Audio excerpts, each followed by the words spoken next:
I have seen lives transformed, whether one, whether two, whether many, in the communities.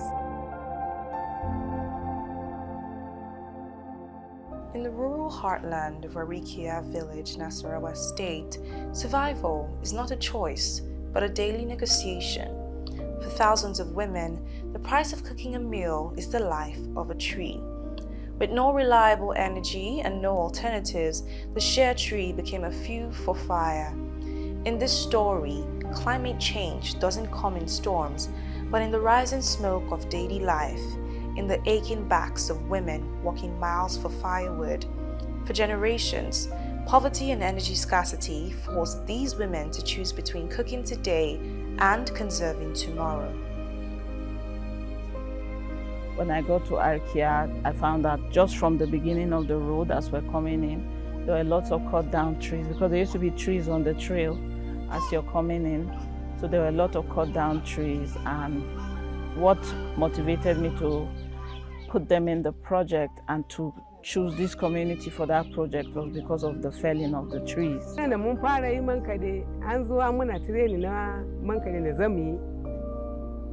Da sun zo sun muna kai sun zo ma ya fi so biyar ko so goma masu suna nuna mana training. Amma kamin su zo ma dama mu muna dan yi abin mu muna yi namu. Mun je mun diya man kwaran ka dai daga daji in mun zo da mu zo mu gyara shi mu share shi sarai sai mu wanke kwaran ka din. In mun wanke kwaran ka din to sai mu zuba tukunya. Before even our these people to came here, we are using firewood. So if not before that time, before they come, if you come here, you go see they gather firewood, plenty. You know now we are into rainy season.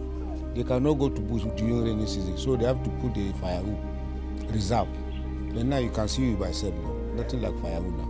Sometimes because there is no alternative to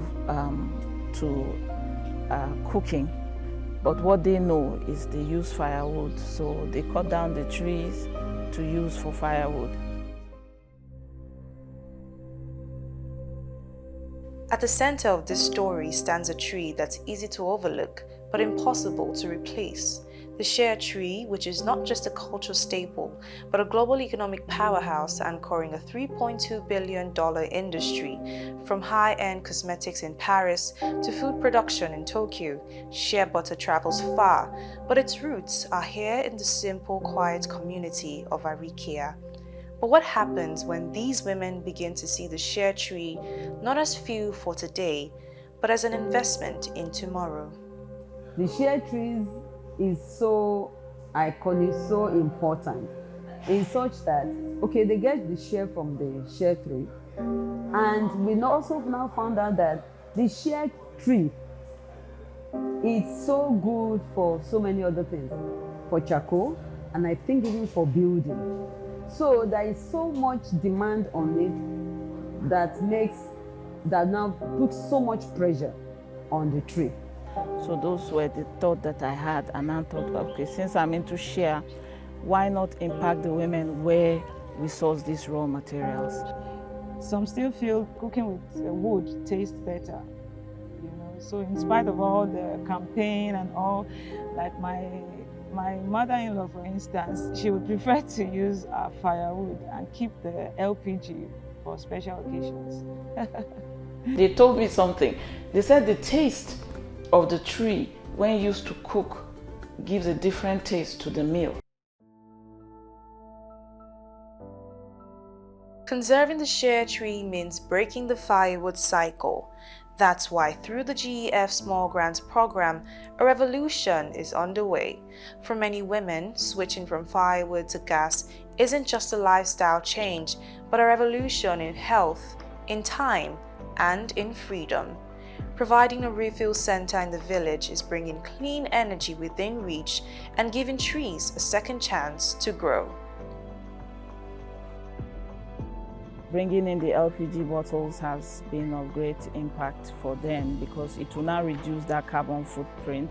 It will remove smoke in the eye when using firewood because you need to blow it. I think they train more than 200. I'm among the trainers. So at the beginning of the project, we projected that we'll have 65% reduction of tree felling of the shea trees.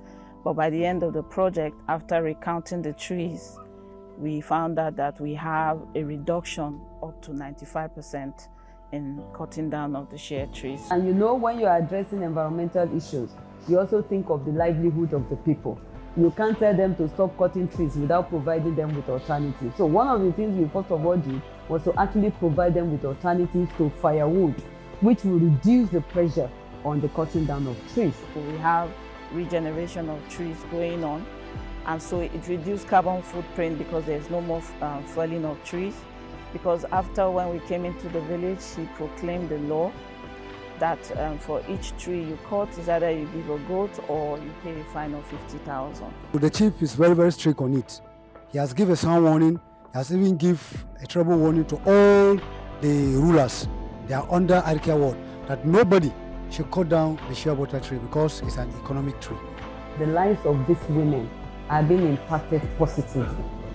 That gladdens my heart. It's one of the things I still remain very committed to this work. You go to the villages, you go to the communities, and you see lives being transformed just for the little effort that we put in to enhance them, build their capacity, or empower them. This isn't just about shea, it's about systems. A tree spared becomes shea butter becomes income. Income funds gas, and this gas saves the trees. That's the power of secular development. In a region once stuck in cycles of scarcity, women have now begun writing a new story, one that's clean, secular, and liberating.